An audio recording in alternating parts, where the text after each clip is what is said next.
sat down here and I can't remember why. I think I'm gonna go to 7-Eleven and get some big gulps. I'll be back.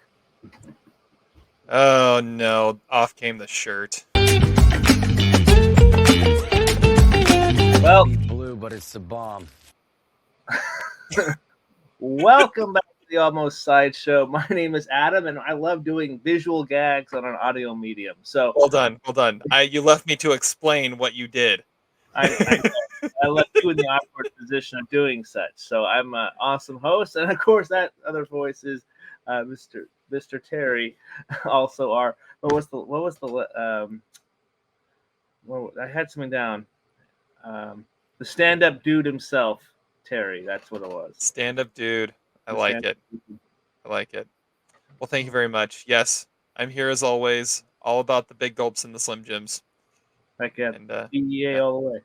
DEA all the way. I love those redheads. We are here breaking down Breaking Bad. Breaking Bad. I always need to pause when I say that. I got to. You always forget to pause. And I was joke. actually on the ball that time too. So anyway, Breaking Bad episode 3 of season 2, Bit by a Dead Bee. We're going to break down this episode, show you our thoughts, takes, and opinions on, and break down a lot of other fun categories. I'm really excited for this episode because, this season is full forge. And guess what? My wife got involved in this episode. She finally sat down and watched. We paused it several times to explain some stuff. I asked her how it was. She's like, pretty good. So, yeah. She's hooked.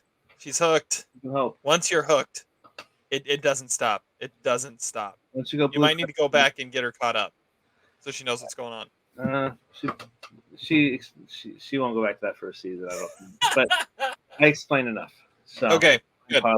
So it was pretty good. So she actually was on her phone, then she kind of slowly kept peeking up a little bit more, and then put the phone down at the last ending of the episode. So that was pretty cool. He's naked where? All right. Well, there we go. Let's break this episode down, Terry. All right, let's do it. Yeah. Breaking Bad, Season 2, Episode 3, Bit by a Dead Bee. Walt and Jesse are wandering the desert, hiding evidence, and... There we go. Hiding evidence and hoping to find civilization at some point. When they do, Walt has a plan to strip naked in the middle of a supermarket. He goes to the hospital where he claims he has no memory of what happened. Meanwhile, Jesse waits for the cops to stop scouting his house to go in and clean up the meth lab in the basement. He loads it in the RV that won't start, gets it towed, and has Badger call in his location so he can be interrogated. Luckily, his fabricated alibi holds up thanks to Wendy of the Crystal Palace and Tuco's Tio, who only hates the feds more than he hates Jesse. Walt tells the doctor during his psych evaluation that he made the whole thing up because he can't go home because he hates his wife. This gets him out of the hospital and sent home, but not before he sneaks out of the hospital, breaks into his own house, and hides the gun and money in the nursery. Hank gives his statement about what led to Tuco's demise before his station throws a party for him, giving him Tuco's grill as a gift in a paperweight. Walt is in the clear. Except, Skyler won't let him forget that she thinks he has a second cell phone. No celebratory pickle tickle for Heisenberg tonight. I love that breakdown. That's pretty good. I want to give a huge round of applause. Badger, Wendy, and Tio are back for this episode. Yes. He saved the day! Did save the day. And also, I have a note here that possibly your grandpa is wandering a supermarket naked. So if that is your grandfather, make sure you get him home safely and clothes as well. Where's the you took off the missing sign. Oh, I did take it off. Yeah. Yeah. Oh. And I don't think it's a Whole Foods that he's at. So just that's good. That's good. Marie was worried. It's not Whole Foods, is it? Great dialogue there. Great. All right, this episode kicks off pretty much right after the events of the last episode. It actually does. I really like this episode a lot. Not as many actiony parts, but it's more of development of the character and scenarios that are the most appealing situations here, specifically with Hank and Jesse and Walt and Dr. Chavez. I really enjoyed those moments here and seeing kind of this plan come together. And I actually like Badger a little bit in this episode too. I know that I think I was kind of I don't know. First time experiencing Badger in season 1 was kind of like a little. It's like you're in a different show. You're Matt Damon. He does feel like he doesn't quite fit, but you grow to love him. It seemed like it's cool. He's like, this guy's totally legit. He's my cousin. Cousin. Yeah, it was great. But yeah, this is gonna be a fun conversation to break it down. So yeah, let's start doing it. Best scene, right?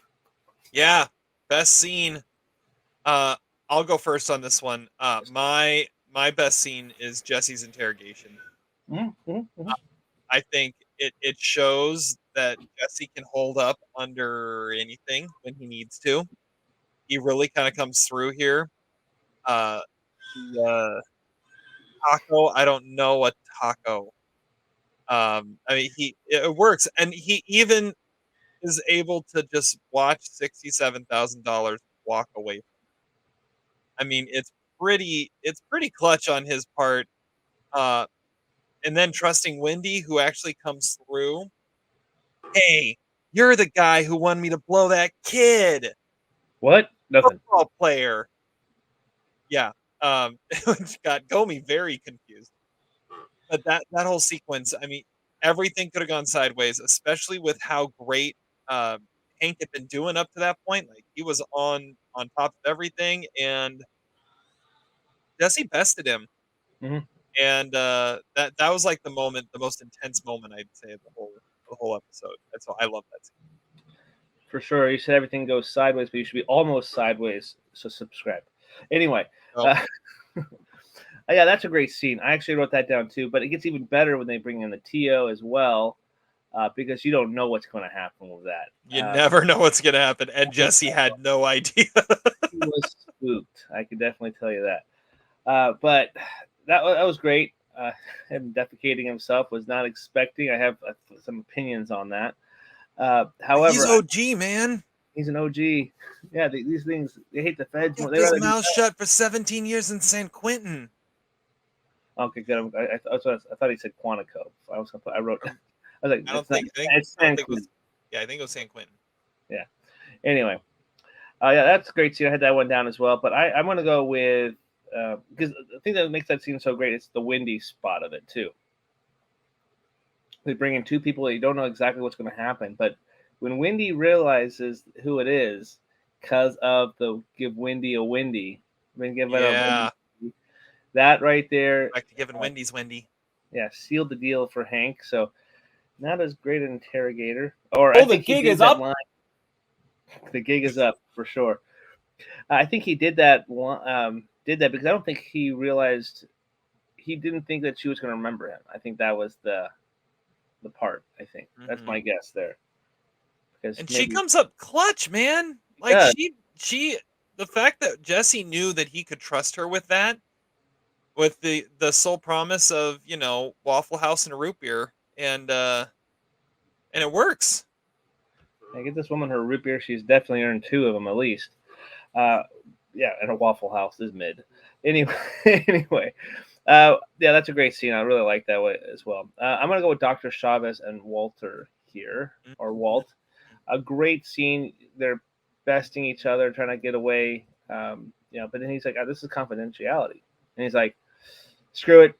Tells like a kind of a different version of the truth, without like giving himself too much up, which is great, but also gets enough honesty to get him all cleared, so he won't be a reoccurring patient or problem. Yeah, I really like that a lot. So he can't go home because he hates his wife. Pain is blue. That's a great one. I knew you'd like that shout out. I need to watch that again. It's a great movie.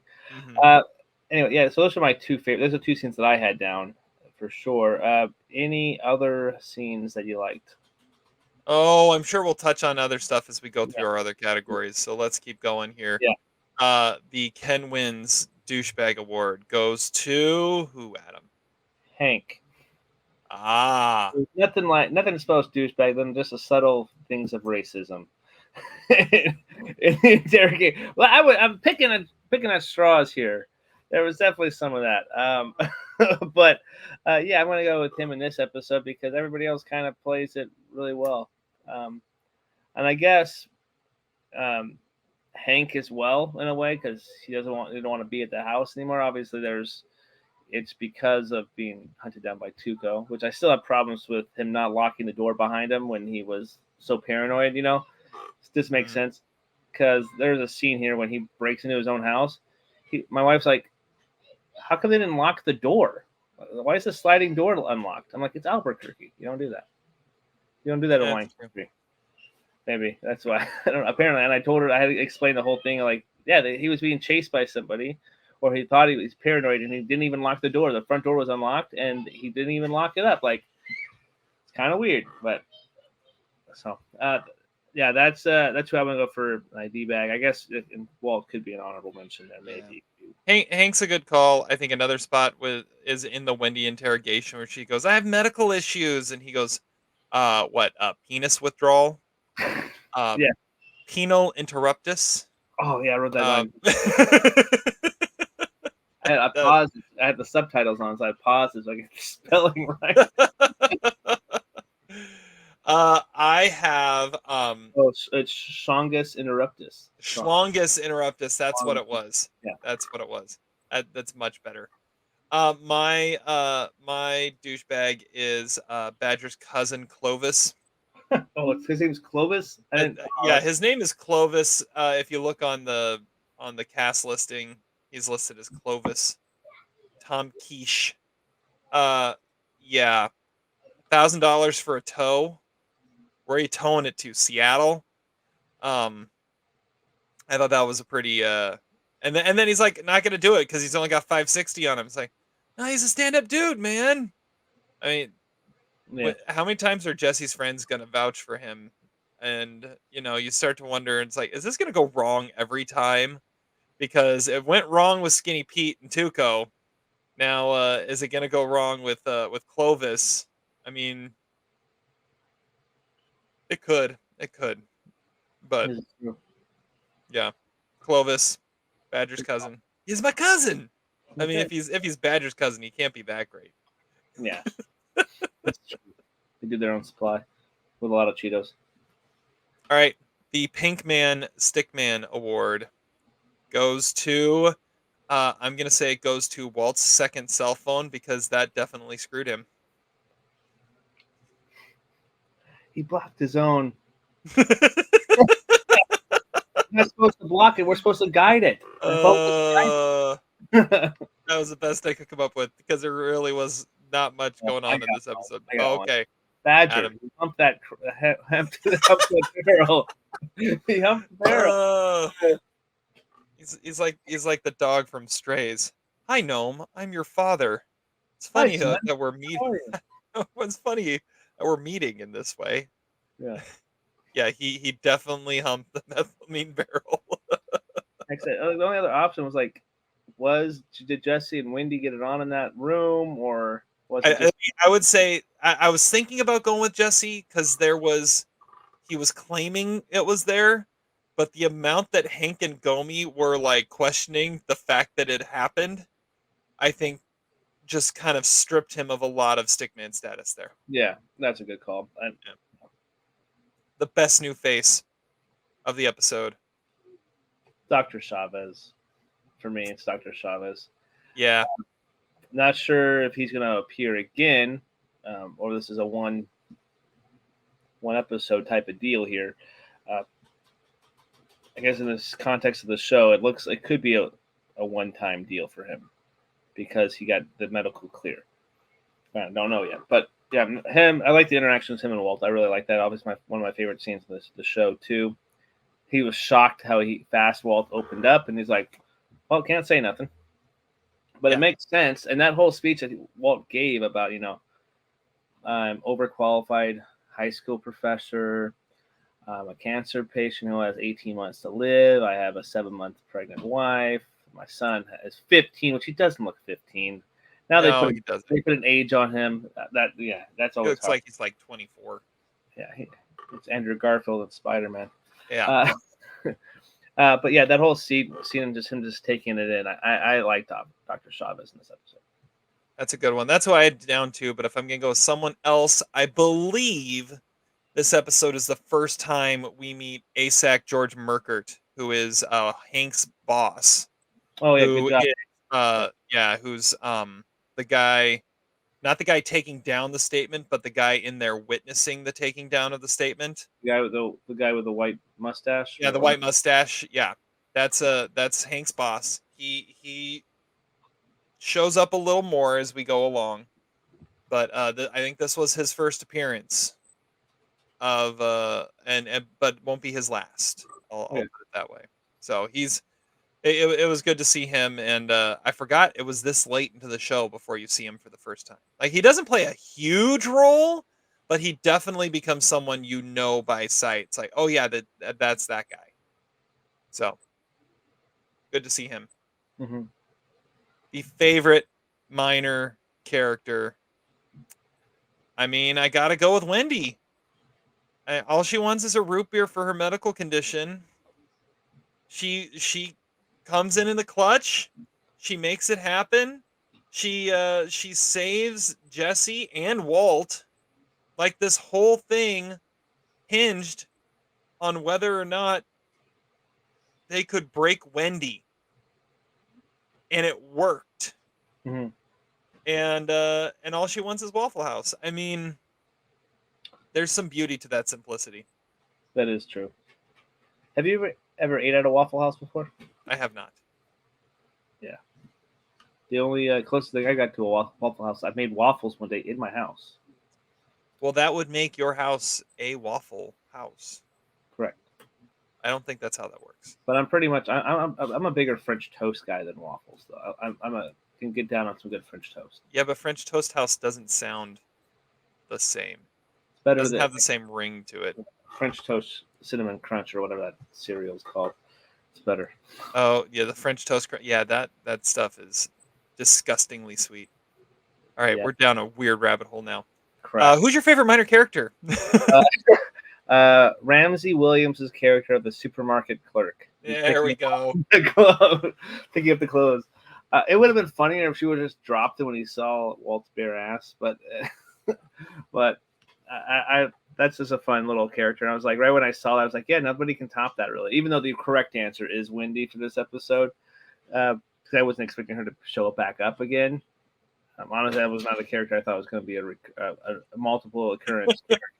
To be honest, This is a great show for stuff like that, where it'll just, a character will disappear for like 2 seasons and then will just show back up, and you have to remember that they exist. Good call. But yeah, Wendy is the right call. But the supermarket clerk was pretty funny, and yeah, that's who I wrote down. I like that little subtle lead. All right, the cow house dumbest thing said. Yep, I got it.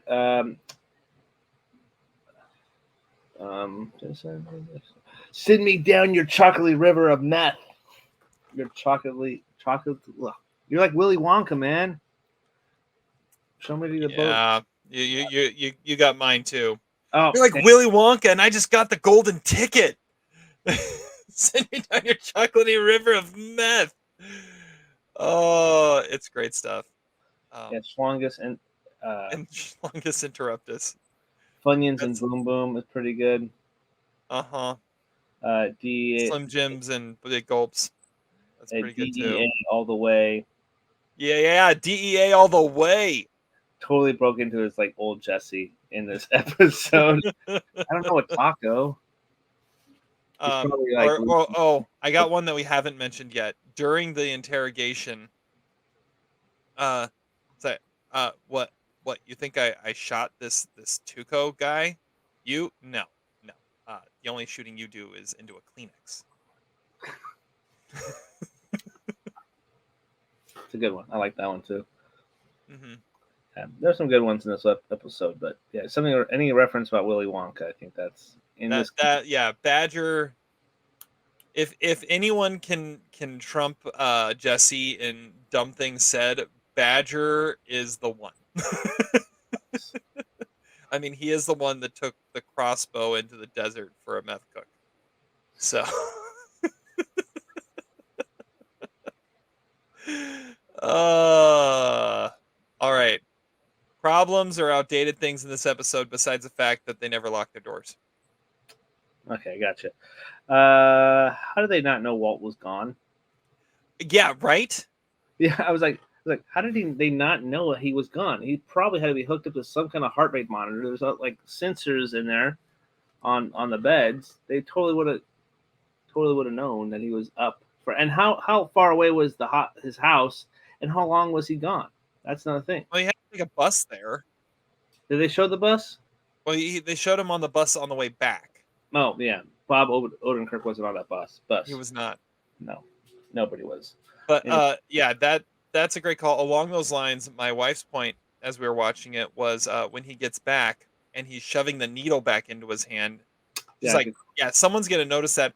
Why didn't he just remove the port? Why does he take the needle completely out? Just remove the port. Then you don't have to re-stab yourself. Mm-hmm. Yeah. Also, the reference to Cinco de Mayo. That's totally an American thing, so it makes sense why Hank would say it. Of course. Yeah. Then why does, I never understood quite why Gomi puts up with all of his crap, but he does. Yeah. Gomi was good in this episode too, though. Mm-hmm. And then also, how Skylar and Walt, telling me they couldn't hear the little. I guess it was low enough. And they were kind of far away and half asleep, but the mobile. The mobile, yeah. Yeah. I still find it. I find it really hard to believe that room is completely spotless, other than one box of diapers and then one random set of diapers outside of the box. And I know they're preoccupied trying to find Walt, but that money should have been found, right? You would think. You'd think so. The other thing that I noticed is I'm pretty sure we only have ever seen the printer in the nursery in the last episode. And I don't think it was there anymore. Like, I don't even know what corner of the room that printer was supposed to be in the last episode, but I'm pretty sure it's not there anymore. Yeah. Did they just set it up just so he could print the flyers? Or, I don't know. And I think it was just right of the vent, right? Because he went. There was definitely a desk, I think, that he was reaching under to get those diapers. But you would think he kind of wasn't like as silent as I thought he was going to be. He made some noise. Yeah. He was not a very good. Oh well, we've already established this, but not a very good thief. Yeah. Bunch of goobers rolling a barrel. All right. Midlife crisis moment. I've got I've got 3 of them. I got about 3 of them. Okay. We'll kind of go back and forth. My first one is when Walt says, "I just needed to get out." Yes. Great call. Yeah, I relate to that statement. I know where he's at. I understand. I love my kids to death, but there's a point in time that it's like, okay, I just need you guys to go out in the room. I'm gonna just need to sit here for a little bit. See, now the bad part is your wife actually watched this episode, so you can't pull off this fake fugue state quite like she did.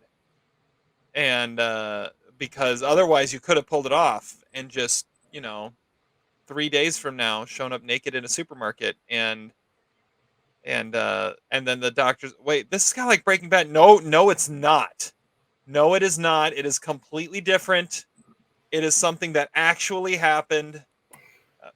It could have worked. It could have worked, but you had to get her interested in the show. So yeah, I did. That's your loss. I think walking in naked in a supermarket is kind of a midlife crisis moment, really. Yeah. I'd be like, just walking like, yeah, I can't do it. Yeah, it's pretty midlife crisis because he just walks. He's like, oh, just some senile old man. Clean up aisle one. All right. So another one I didn't write down, but I can say midlife crisis moment.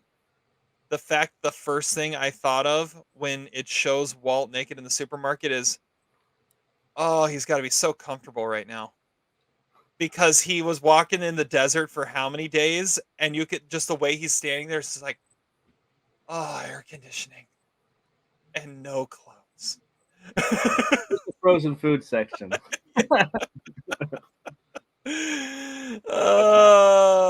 Slim Jim's on aisle one. He's got to McNuggets on his McNuggets. The one that I had written down here is referring to yourself as an old man.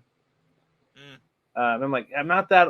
My kid Evelyn, our daughter calls me old man. Everyone, I'm like, I'm not that old. I'm only 35, or I'm only 34. Damn, I just guess that was. Forgetting your age is a sign that you're old. I wrote it down. It was a gag I was working on. Yeah, that's what happened. Yeah. Shut up, Terry. That's what do you have down next? So along those lines, my son asked me today, like when did you buy this car? It's like we bought it 11 years ago. He goes, oh, so when you were a teenager? I was like, no, son, no, I wasn't. I was realizing that I can't go as hard as I used to when I was even younger. Yeah. Just no, it was longer than that. Okay. That's observation by your son. It was. I got to get. Thank you for thinking that 11 years ago I was a teenager. That makes me feel good. All right, next one I have written down is waking up in bed remembering you forgot something. Like he's sitting there, he's like trying to get himself to go asleep by listing off all the numbers, and he says cash on hand, and he just bolts straight up. It's like, oh, I know that feeling. Like you're laying there in bed trying to go to sleep. It's like, ah, crap, and then you can't sleep for like hours until it's done. If you can do it, if not, you have a horrible night's sleep. I've done that before. Got a company credit card, and our expense reports are due at the first of the month. So I was sick a little bit ago at the beginning of September, and I was on day 6, and I was like, crap, it's the 6th of the month. I haven't done my expense report, so I had to get up and do it. And I was still in my fog. I was like, I'm hoping I'm scanning the receipts to the right invoice. Well, they'll bounce it back to me if I didn't. So we'll just go from there. The effort was made. I attempted. It failed, but I attempted. All right. Okay, go ahead. Having bills, that's not really a midlife thing, but that's definitely a weight. I can definitely understand, especially when you get kind of in. Well, I guess. Well, in his case, he's definitely in debt. So having that kind of massive debt just kind of makes you feel like, yeah, getting out, like you were saying, is kind of an ideal situation for that time. You got as far as Gallup, but anyway, I don't know if Gallup. I maybe Vader, maybe. It's in down south here in Washington, but yeah, that's what I had down on that. My last one. All right, my last one. Beer before 11 a.m. Oh, you're buying? All right, well, let's do it. Let's go. I'm down with that. It's like, oh, you're buying? Oh, then I'm totally in. It's like, oh no, the morality of it. Oh, you're buying. Then that's a different story. But you give him a cube, and he's like, oh yeah, no problem, any time of the day. Exactly. Exactly. Yeah. I think that's going to be us in Vegas. Who knows? Hello. Sideways Movie Awards live in person. It's gonna be awesome. Yeah, that's a great call. That's why I'm here, folks. Yeah, I'm the king of plugs, apparently. Thank you, Todd, for doing one for my quote. By your quote. Great call. That's a great one. I can definitely relate. Or it's also when you're on vacation. You can justify it when you're on vacation. Well, of course. You got to. You can justify it whenever you want to justify it. Let's just put it that way. I had a hard day 3 days ago. I'm having one. I remember I had friends in college who they would bake a cake like once a week, just because they wanted to. So they would like find some random celebrity's birthday. It's like, yeah, we baked a cake for their birthday. Why? Because I wanted a cake. His birthday, Alan Thicke. Exactly. Yeah. All right. LVP of the episode. I have Marie. Which grocery store was it? Oh, I hope it wasn't Whole Foods. Also, did you notice she sent him purple flowers?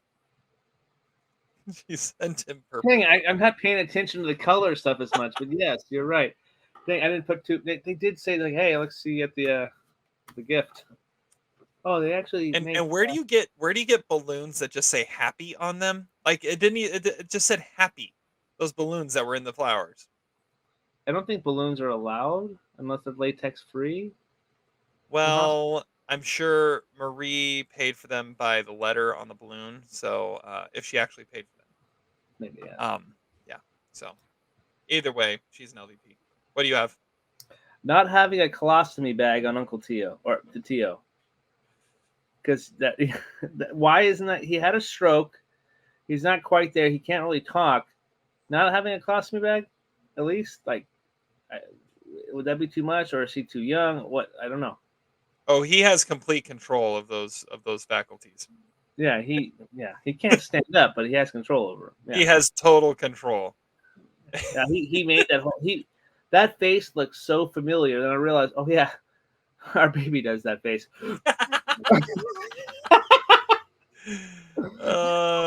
Baby and old men. They're babies and old men. There's something similar there. Well, that leads into my MVP, which is Mr. Salamanca himself. And that damn bell. It's just beautiful, and you can tell. Like the best part about that scene is if you watch Jesse while he's talking, like he is sitting there like he's at a poker table hoping someone doesn't call his bluff. Like he's just sitting there trying to stay stone faced. Like he's in the middle of a hand in the World Series of Poker and someone's trying to get a read on him and he's just staring down. His hands are even out like he's guarding his hand. He's just sitting there, and while he lets Tuco's Tio save him. It's just beautiful. It's yeah. Tight, yeah. I miss that guy. He's definitely the first miss of the show so far. I had an honorable mention for MVP.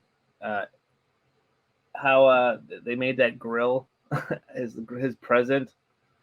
That's interesting. Like, but an LVP. That's some Jim Halpert level craftsmanship right there.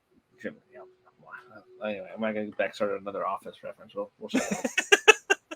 It's a great show. I finished watching an episode. Anyway, but if Hank was not concerned talking about his trophy, Walt gave himself up in that scene. You pay attention to Walt when they said, "Oh, it's your this old drug dealer." He referenced Tuco in the gift, the grill, and Walt goes, right when that happened, he kind of slouched down and turned around. Oh, he cowered. Yeah, he cowered down because he's like, "Oh, don't draw attention to this." If Hank would have paid attention, he would have caught on to that because that's the first thing. There's no reason to pay attention. Yeah, because he doesn't suspect it's Walt, but Walt knows it's just. Yeah, we know as an audience what's going on, but I thought that was awesome because right when they said Tuco or referenced that, he reacted to it and was not picked up on. I like it. My MVP is Wendy, by the way. Wendy, that's a good one. It's good. All right. Well, before we get into what you think is going to happen next, we've got the Walter White body count stays put at 2 drug dealers, a car, a custodian's career, a drug dealer's hideout, a lock, and an uneaten burrito. And the Jesse ass kicked count stays at 3. So we can technically throw in he messed up that freaking IV.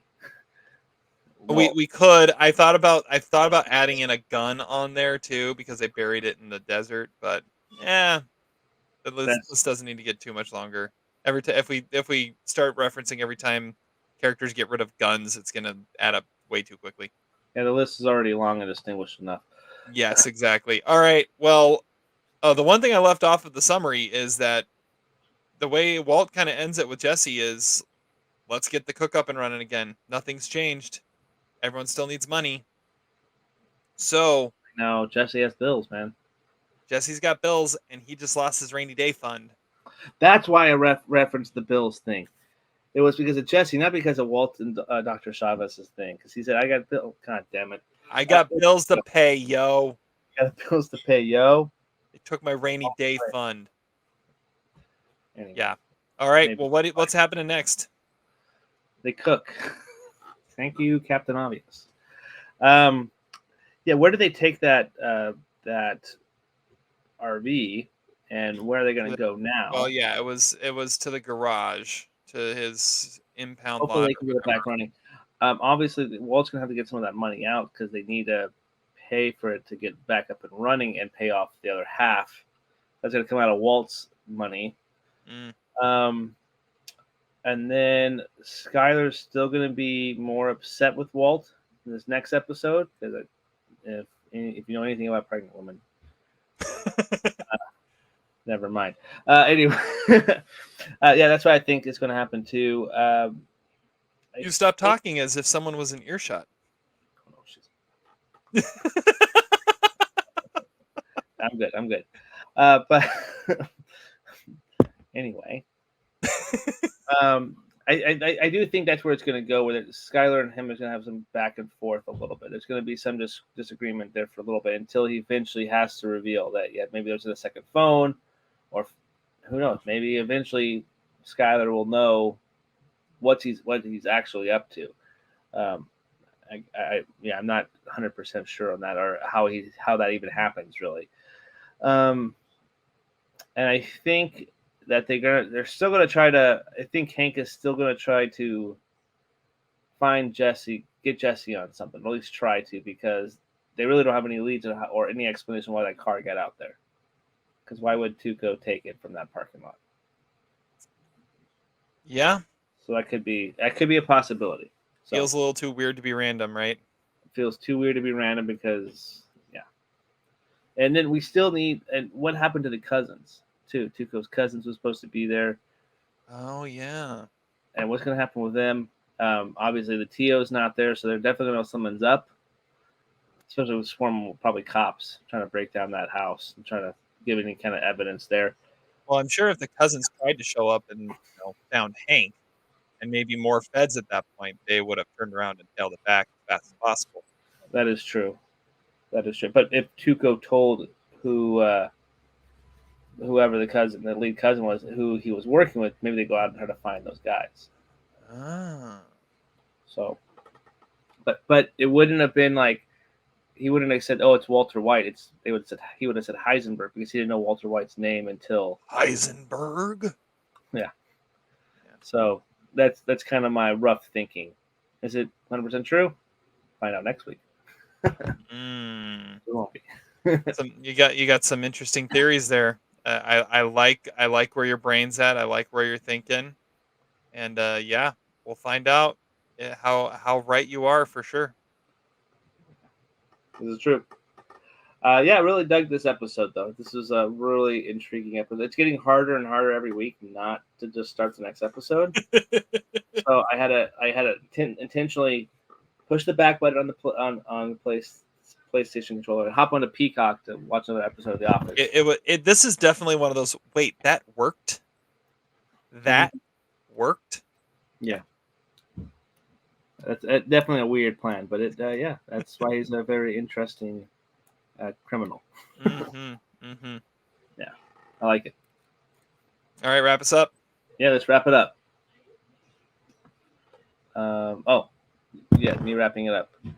Episode 4 is next week, guys. I've been forgetting. I think maybe I am going through a midlife crisis. I'm forgetting a lot of stuff today. But yeah, take your shirt off again.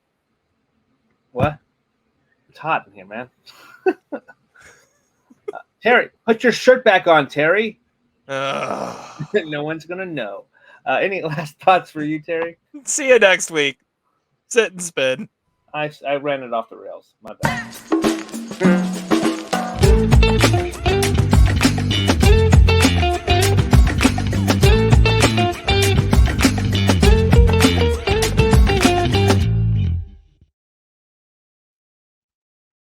I totally did an office prank there. And it's like, Dwight, put your shirt back on. Let it be known on the record, I am not doing that. I love that shit. So good.